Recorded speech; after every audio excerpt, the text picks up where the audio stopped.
My name is JoJo. Welcome to my channel, JoJo Budgets. And this channel focuses on my family's journey to financial freedom. Just to give you guys a little background on my family, I am married. I have a 2-income household, and we also have 3 kids. So our debt-free journey started like last June when I was transitioning to a part-time position at my job, and this was going to be decreasing our income by about $800 a month, which is a substantial amount. And so we knew that what we had been doing with our finances was not going to work, which really we weren't doing anything.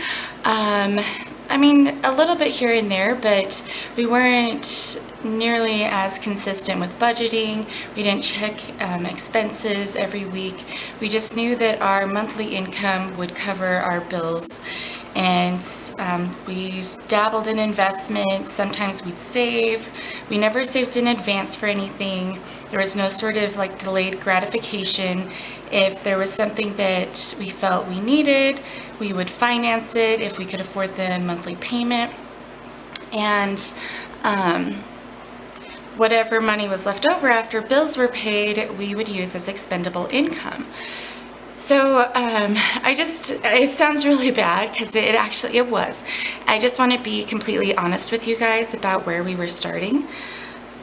And so I knew that was not going to be sustainable on our new income. So I went to YouTube to find out how people actually budgeted their money, like how grown-ups did a grown-up budget, and it was amazing. I was so amazed and inspired by the budget YouTube community, and we started our budget. You know, it was a grueling process because we were starting from ground zero essentially. And then going along through our budget, our debt started to really bother us more than it had in the past. Like, it just started to look so ugly. And also seeing all these other YouTubers that were budgeting, most of them were also on these debt-free journeys, and it was just amazing to me because I feel like in our culture it's so ingrained that you're in debt, that you finance things, and they were going against the grain, and it was really inspiring. So I talked with my husband and I was like, look, we don't have to be in debt. We can start this debt-free journey to better our family. And so we started in February of this year is when we first actually listed out all of our debt. So that was really the first step. So that's what I'm going to show you guys here. And I have this sheet that I made that I'm going to be using to track our debt.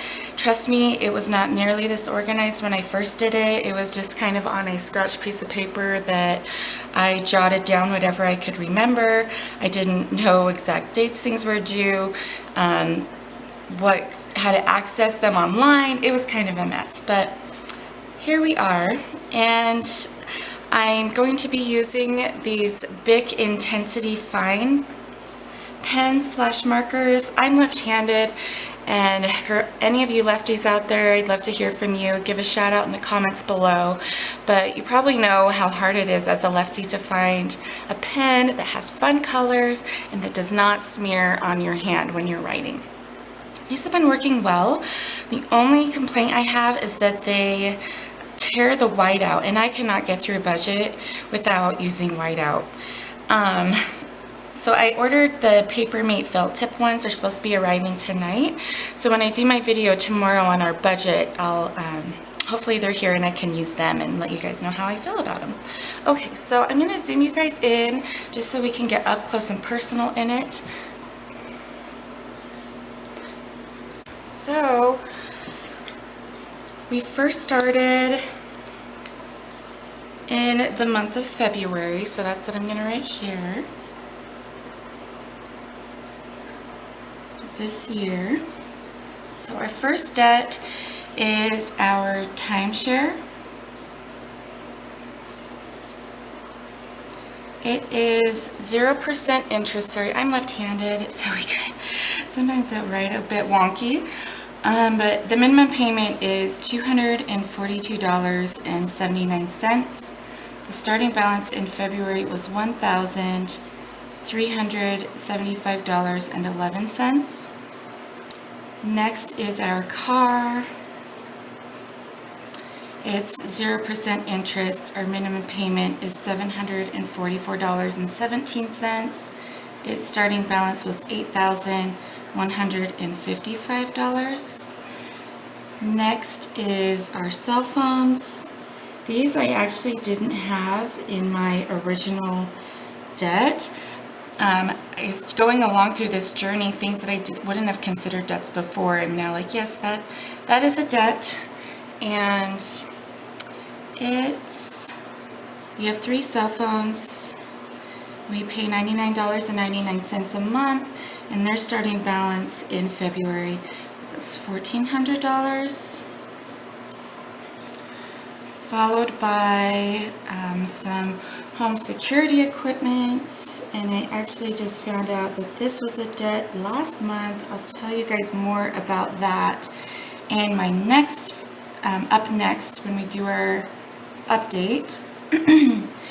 And we paid $25.90. We owed $1,036. Then we have our home equity line of credit, and it has a variable interest rate, which is common for HELOCs, and it ranges from 6 to 8%. So you can pay a fee to get a set rate, and the interest is also accrued differently than other loans. It's based on, at the end of the month, they average your daily balance throughout the month and apply interest based on that. So our minimum payment varies month to month, but in February we paid $162.57, and its balance was $16,370. Next is student loan number 1. This interest rate is 4.41%. It is a federal loan. And our minimum payment in February, right now with the CARES Act, it's 0. These are both 0, but in February the minimum payment was $68.99, and we owe $10,544. You know, before filming this, I didn't realize how awkward I was at saying money amounts, but for some reason I always stumble over it. Okay, then student loan number 2. So this is a private loan. This was a refinance from my federal loans that had an interest rate of 6.8%. And I refinanced them about 3 years ago to this loan for an interest rate of 4.75%. And the minimum payment is $543.40. So this is not included in the CARES Act. And its balance was $63,744. Okay. Whew. So those are all of our debts. Now let's add up. Minimum payments in February was $1,887.81, and our starting debt was $102,000. It's $2,624.11. So yeah, that's a big number. It was scary to look at when we first did it, but honestly, just facing it and having it listed like this, it almost felt empowering, because if I'd given each debt a name and a number and I could see them laid out. And also from watching debt confession and debt payment videos, I knew there were different methods of repaying the debt.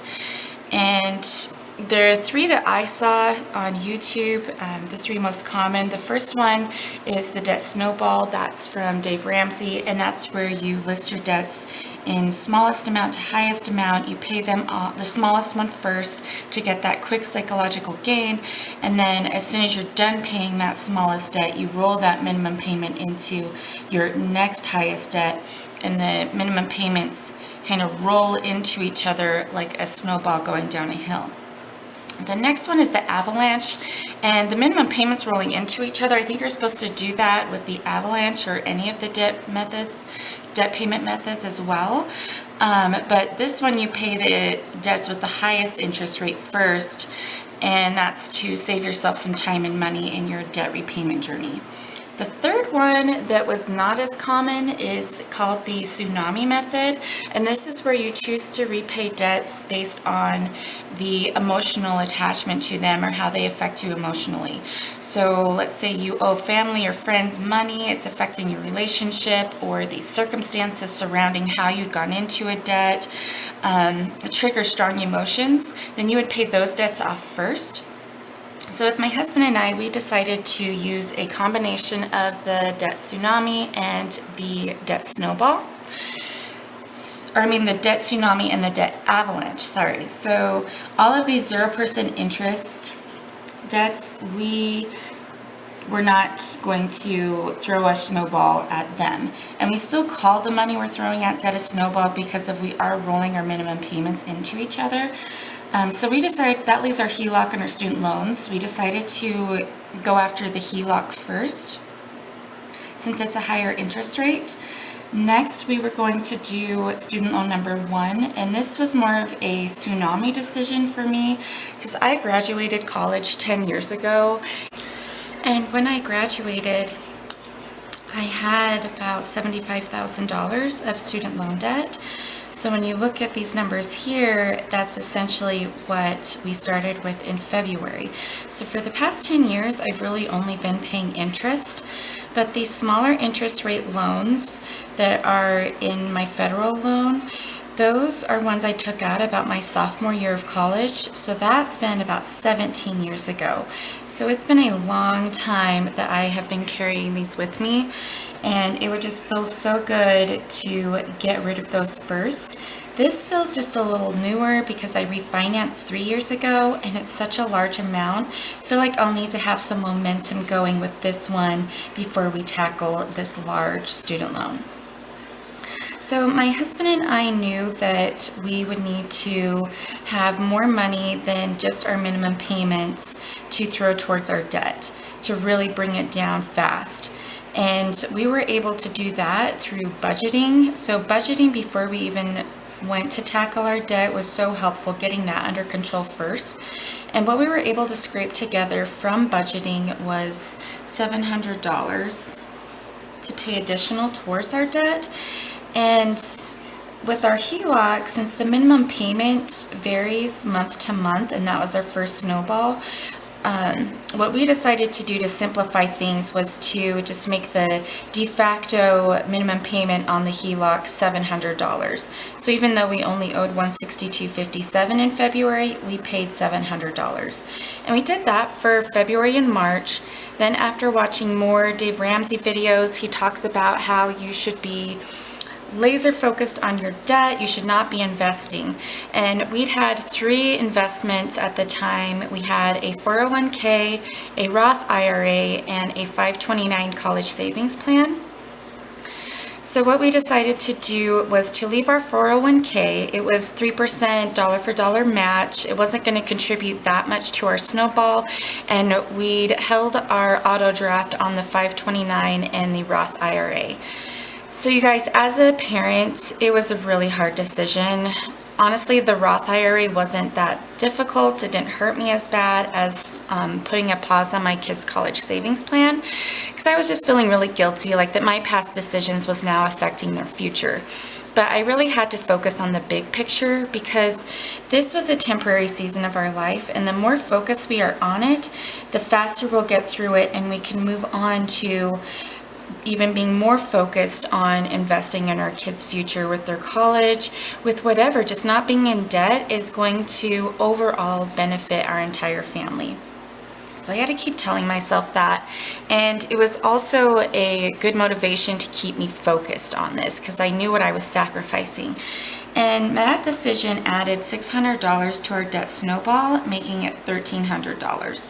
And so that's what we started paying in April to the HELOC.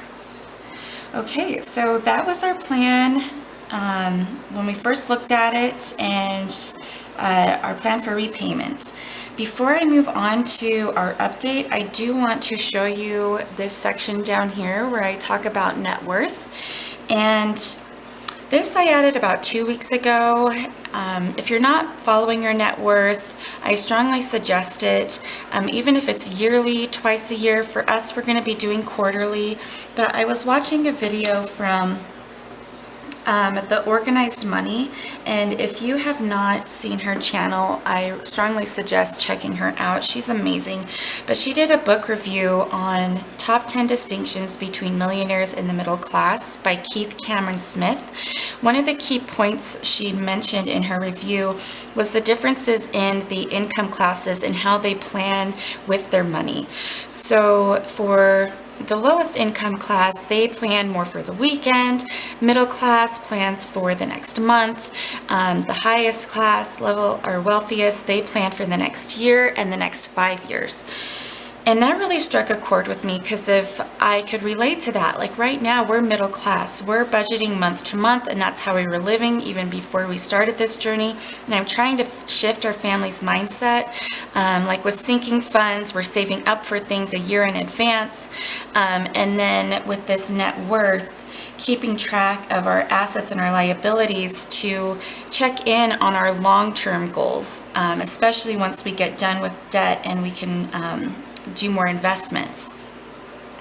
But back in college, I can certainly relate to how I was more planning for the weekend. So down here you can see, like with my student loans, I did not need to take out all of those student loans. I took out the max. I worked 2 jobs my first 5 years of college, so my living expenses, I could have lived off of my income from my jobs, but I took out the max and I just blew it on going out with my friends for the weekend. And so I'm really trying to shift our family's mindset. Even though we're not earning the same amount as a wealthy person, we can still have that same mindset so that we can get there someday. Okay, so I'm just going to quickly speed through where I add in the assets and our liabilities, and then I'll come back and go over how we came to those numbers. Okay, I'm back. So I have the numbers all written down. First on the left, we have all of our assets. So most people's largest asset is going to be their home. That's what ours is, and we estimated it at $350,000. That came from Zillow, and also we had some friends in our neighborhood that had recently sold their house. Our cars, those estimates came from Kelley Blue Book. We also have a motorhome, our timeshare, our investments, and then our bank account. So our total assets equals $471,938.89. Over here is our liabilities, which most of them is our debt. I did include our home over here. I didn't get the exact number when I first did this, but we're still in the amortization schedule of our home where we're paying a lot towards interest. But our liabilities was $307,624.11. So next, what you do to calculate your net worth is you take your assets. Make sure you guys can see here. Okay, so you take your assets, 471,938.89 minus your liabilities, 307,624.11, and that equals our net worth. in June, which was $164,314.78. So it's really not too bad, especially considering how irresponsible we've been with our finances before starting this journey. But it can definitely be improved. For now, we're going to be working on the liability side of things by bringing down debt on our debt-free journey. But next step is going to be improving the asset side of things with investments. Okay, so let's see how we've done in the last 4 months with decreasing our liabilities and paying off our debt. All right, so it is the month of June, and so I'm just gonna update that here at the top. The end of June. I went ahead and filled out our previous balances. So with our timeshare, we've just been paying our minimum payment, and it has come down to $161.16. I'm sorry, you guys, being left-handed, I end up writing right in front of the camera. Car, it's been paying our minimum payment. It's come down to $4,434.94.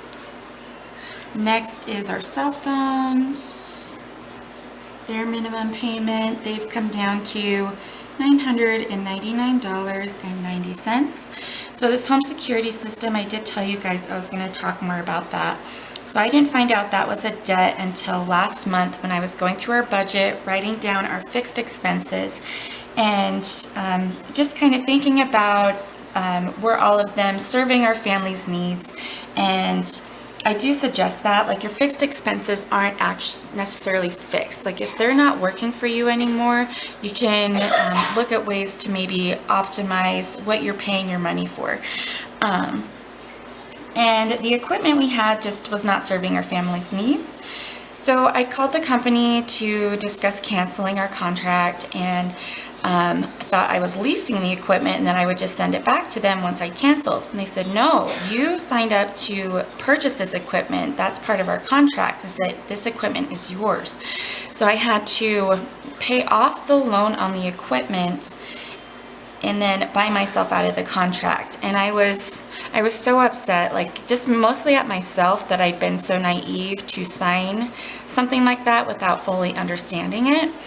And the equipment cost was insane compared to fair market value. So after talking with my husband, even after paying off the loan, buying ourselves out of the contract, buying the equipment we actually wanted at a fraction of the cost, in the overall lifetime, we're still saving money. So that's what we decided to do. And it was a tsunami decision as well, just because I didn't want to have that monthly reminder that I made that silly mistake. And so the minimum payment on the loan was $25.90, but we were actually paying $67.37 for the service as well. So the $25.90 was included in that $67.37. So we rolled the $67.37 into our snowball, not just the $25.90. So this was paid off last month. So I'm gonna say that's part of the snowball. Next is our home equity line of credit. You guys, I am so happy to say that last month we were able to pay that off. So now our snowball, which this was $1,300 plus the $67.37, is all being thrown at student loan number 1, which is a federal loan. It's currently 0% interest. And the minimum payment is also currently 0, but we've been fortunate enough to continue working, and I am still including that $68.99 in our snowball payment, and I'm just leaving that there as kind of a reminder to myself of what is looming ahead if I don't get busy on this. But we have been able to bring that down to $3,178.61. Okay, so next up is student loan number 2. It has not been a part of our snowball yet. and it's private loan, so it is still accruing interest, still having our minimum payment. About $300 of that goes towards the principal. So it's come down to $61,823.07. So our total amount paid just towards minimum payments on debt was $1,699.34 in June. Our new debt total is $70,597.68. And as I mentioned, these two are the snowball. So our current snowball is $1,367.37. We've been able to pay $32,026.43 to debt. So this amount paid in total is going to be the same. But you guys, that is so exciting. I can't believe it. But honestly, we've had a lot of other extra income through taxes. We also had the stimulus check. We had a vacation that was planned that was canceled, that was refunded. And then just other things with quarantine that were closed, like our gym, our daycare. We had a subscription to a movie theater. All of those bills we rolled into our snowball and threw at debt. And then while this was zero minimum payment before, I was paying it on a snowball was also rolled into our snowball towards the HELOC. And I do want to tell you guys this quick kind of funny, interesting, crazy story. So back in 2009, I was moving to the current state I live in now. I was a college student finishing up my degree, and it was the first time I had lived in another state, and I was looking for a house.